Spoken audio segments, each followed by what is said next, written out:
So where there's so many different countries represented in England, instead of like learning one mission language, I learned 20. You teach a lot of people in different cultures, you know.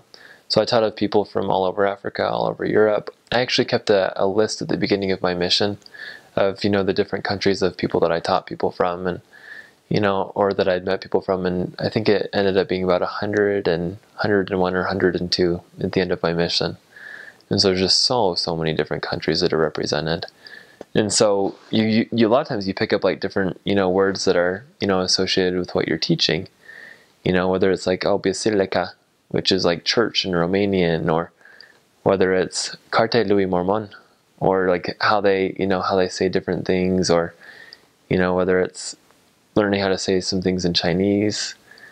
You know, there's just so many, like, there's so many different languages that you get like little bits and pieces from, and, you know, you really get to embrace their culture when you're teaching them, because sometimes they can speak fair English, sometimes they speak no English at all, and so 100% of your teaching is relying on, you know, pamphlets that you have in their language, or relying on, you know, a missionary from that country coming and helping, you know, teach with you, and, you know, traveling to your area to come and help teach with appointments.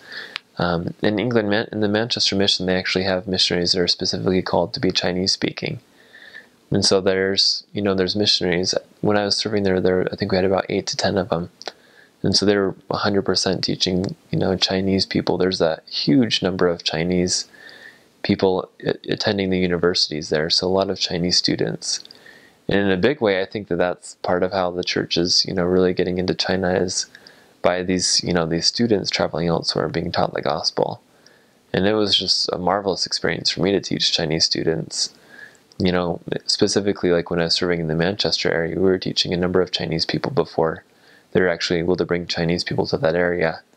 And so I remember the weekend before Christmas having a baptism with 3 Chinese converts, and, you know, then a week later they brought the Chinese missionaries into the area. So it's really cool to kind of be a part of like the beginning of that. And, you know, those were the first, you know, Chinese people baptized in that area, and there's been a lot more since.